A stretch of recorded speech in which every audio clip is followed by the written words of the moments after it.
Welcome back, brothers and sisters. I'm Braden. That's Tim. This is Second Legacy, and thank you for stopping by. Today, we have got one that you are going to love. We have a state attorney general who just backhanded the crap out of some gun controller cities, trying to pull some shenanigans in the state of Georgia. This is going to be one you guys want to send out. Of course, make sure you hit that like button, subscribe to the channel, and turn the notification bell on. This is the place where we take the two-way happenings, we reassemble it, commentary, analysis, send it back out with some humor and sarcasm. And with that, Tim, are you fully ready for the sarcasm machine? I think it's good. I love sarcasm. No, stop it. What do you mean? It's a spice of life, yeah. It is. It's a native language for you.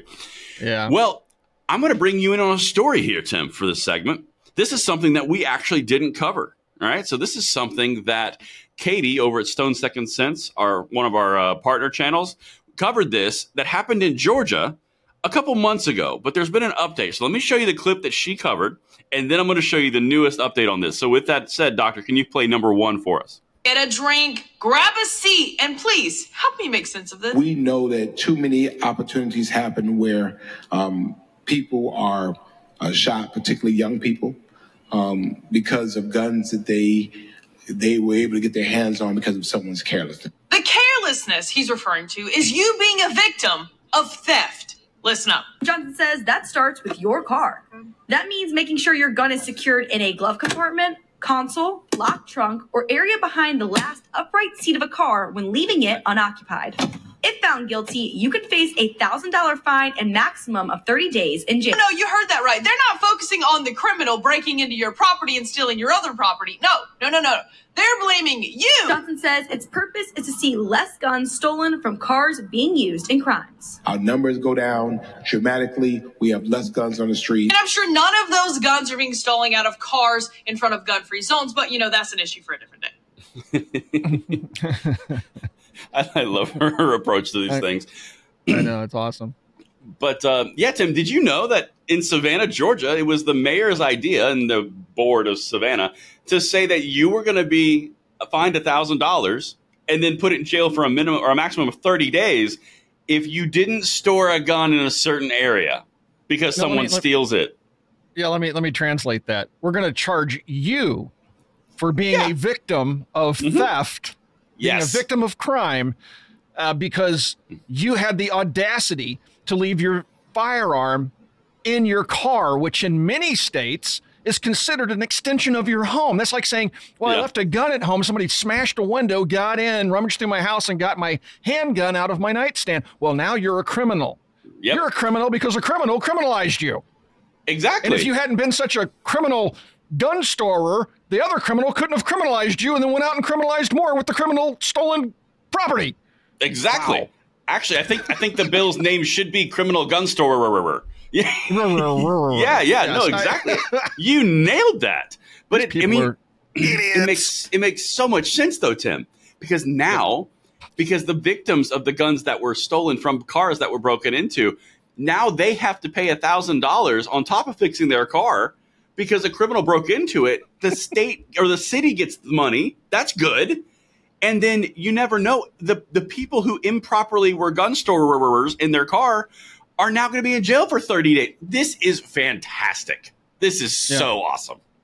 And they can sit in the cell right next to the person that stole the gun out of their car. See, and, mending fences. Somebody with it. Yeah, just like look at that, mending fences all day. See, Tim, I knew you were ready today. I knew. Well, there's the utopian idea that they floated. And then reality comes to check, because you are absolutely correct, Tim. In Georgia, because I grew up in Georgia, the car is an extension of your home. You are absolutely correct. I can confirm that personally. Here's what the Georgia Attorney General said, because I swear the gloves are coming off on some of these attorney generals, and I'm here for it. Georgia Attorney General sends letters saying Savannah gun storage ordinance is void. Oh, no, not void. What about the mending fences? Oh. Yep. To improve morale in the United States, we're going to punish victims of crime. Yes, makes we'll continue punishing these victims until the criminals stop criminaling. Back to you, Bob. Yeah, if only they would just listen and think outside of the box. Get to the root issue, yeah. The level of stupid that this is, this is leftism on parade, man. It's like, if you get hit by a drunk driver, we're charging you for driving on the road. You shouldn't have been there, and that drunk driver would have never have hit you if you would have just stayed home. You're all going to jail. Exactly. See, Tim, if only we had outside the box thinking like this mayor in Savannah to apply to all of our problems. Man, I know. It's so good. These people. Oh, it's so bad, man. It's all for the children, Braden. It is. You can't forget that. You're right. It's for the children. Was it the children that are breaking into cars and stealing guns, or for the different children? What if? I mean, what if a 6-year-old got into your car and stole the gun, smashed a window, took the gun out of the glove box? Valid. I mean, it's for the children. We got to stop the 6-year-olds from breaking into cars and accidentally getting their hands on guns. That's exactly right. It makes total sense. Well, Tim, unfortunately, the AG unfortunately for them, the AG of Georgia wasn't having it, and he doesn't see it the way we see it, clearly. This is number 3. Listen to what he said. Savannah, Georgia.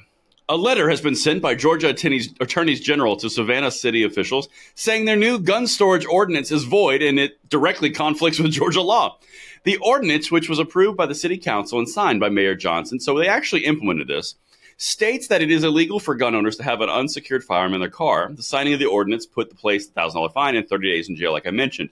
But here's something that is not mentioned enough, I think, and we have broached it a few times. This is number 4.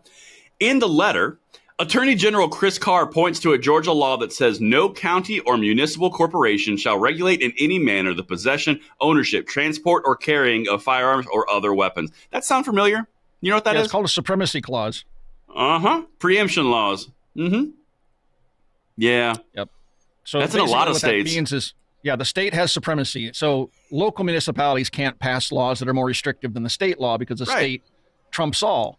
And there's a number of states, I don't know, maybe even a majority of states in the United States that have such supremacy laws. We have them in Indiana. You know, it's you can't a city can't say, we're going to ban the sale and carrying of handguns within our city. Right. When the state says, no, you can carry firearms, it's a constitutional carry state, and you're not going to impede somebody's ability to exercise their Second Amendment right. So a state has that supremacy. And so anyway. No, I just love how they're wielding it like a massive hammer. It's like, you're void. No, it's nah, can't do that. You openly violated law when you signed this letter, like openly. There should be criminal penalties for these people. There really should. It should, because they have attorneys on staff. 100%. They can advise these politicians and say, this isn't legal. They know. I mean, if it sounds to me like they actually broke a state law by doing this, and maybe they should be punished for that.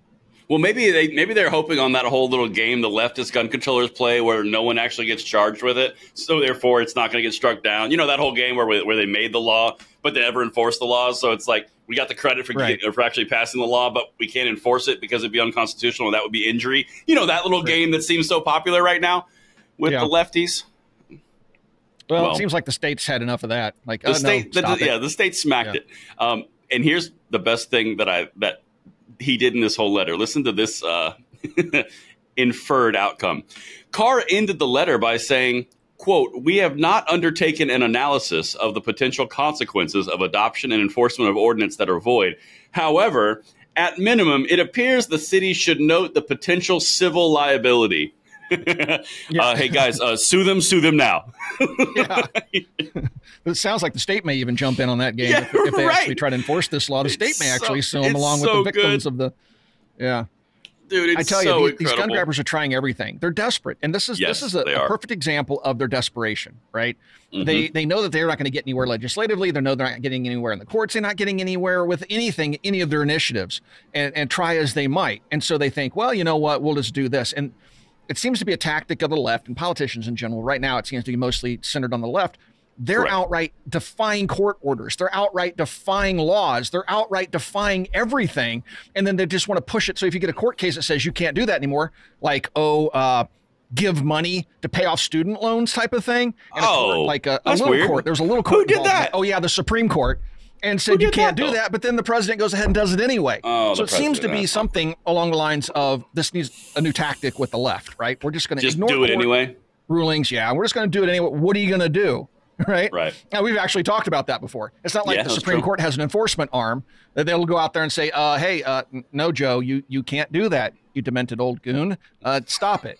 So, by the way, things are going well for Joe. They're going well these days, aren't they? Did you see the video of him walking? We're fathers, and we know what this looks like. Did you see the video of Joe shuffling out onto the road, and Jill's standing a little bit off in the distance. It just went around this weekend, and he just kind of stops and has an awkward and it's like, come on. And we call that poop eye, right? Yeah.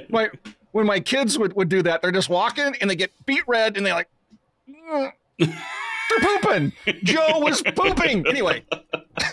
That can neither confirmed nor denied, but I think it's highly possible that they could be pooping. Certainly that if you're a parent and you watch that video, if you come to any other conclusions, you're wrong. No. Yeah, thanks for playing. You're just wrong. I love that. Yeah, thank goodness he had Depends on. Anyway. Exactly. We're good. We are so good. We're in great hands. Rubble strip. Nothing's wrong. It's okay. It was a stinky rubble strip. But yeah, so the Attorney General implies a potential civil liability, which I find extremely ironic because the gun controllers have been using civil liability to bludgeon gun rights for the past 5, 7, 8 years religiously. Yeah. But it'll be interesting to see how this one plays out. We'll definitely follow it, and we'll see if they